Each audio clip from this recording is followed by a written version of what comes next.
innovative plan to get refugees off Centrelink and into the workforce, and it's working with the help of a new program offering loans so they can start up their own businesses.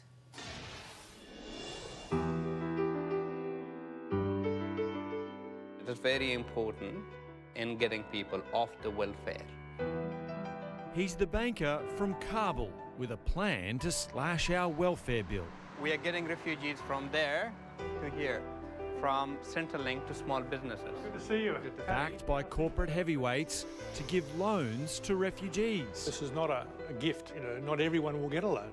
Reducing unemployment and improving English skills. I think language gives you confidence. Without English, they cannot get into jobs. Mahir Momand ran a company in Afghanistan that employed 1,200 people across 41 community banks. But empowering rural Afghans with their finances came at a price. I went to my office in Afghanistan in the morning. It was, by Afghanistan standards, a normal day for me. In midday, when I was attacked, everything changed. So in the afternoon, I was in a different country, in a different environment. In the Taliban attack, Mahir was shot in the shoulder. He survived, but fled the country, eventually being granted refugee status in Australia. People don't leave their country of origin because they would like to go to a beautiful country. No, they are forced to leave their countries. And now he's entered our big end of town. Good to see you. Good to see you. How things? Good. John Curtis is the chairman of insurance giant Allianz. Along with David Gonski, they've thrown their decades of banking experience into a new not-for-profit organisation called Thrive. The more we can do to help assimilate refugees and make them welcome in the country and start again with a real purpose, that's great for the country. That's right.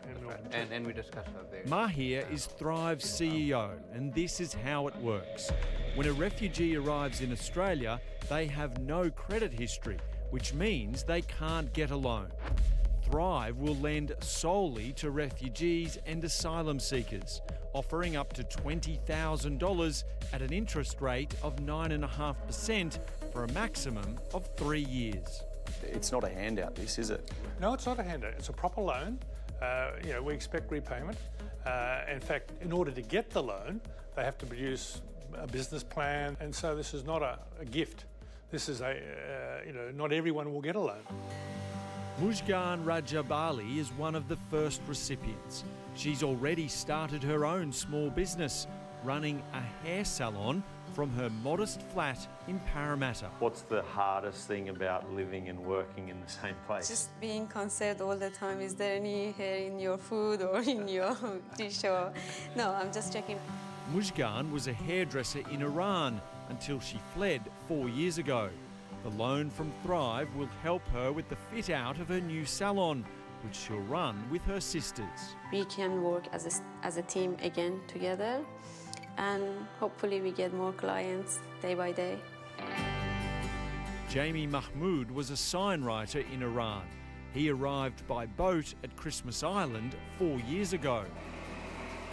Now he calls Merrylands in Sydney's west home and has also received a loan. What have you been able to use this money for? Just helping me to start a business at this shop and buy the machine and vehicle.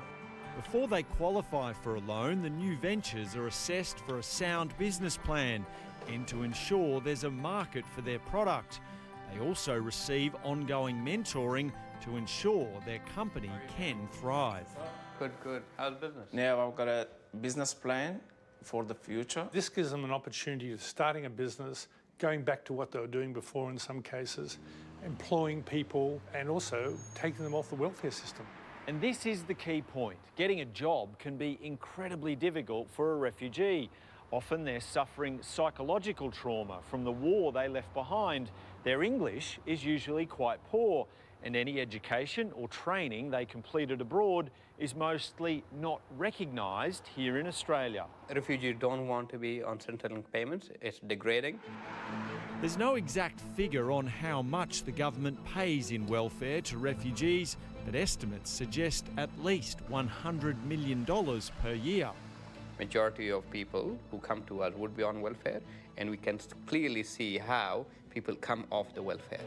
It's also hard to find unemployment statistics specifically for refugees, but migrants in general account for 213,000 of the 490,000 people currently unemployed. Breaking it down by region, migrants from the Middle East and North Africa have a 25% jobless rate during their first 5 years in Australia, but that's dropped from a high of 37% earlier in the year. It's important to note that of the 190,000 migrants who come to Australia each year, less than 5% are refugees. The refugees will employ other people, and a lot of them will be probably refugees too. We are saving the government treasury a lot of money by these people not receiving Centrelink payments. Additionally, people starting their own businesses also contribute to the Australian economy by paying taxes.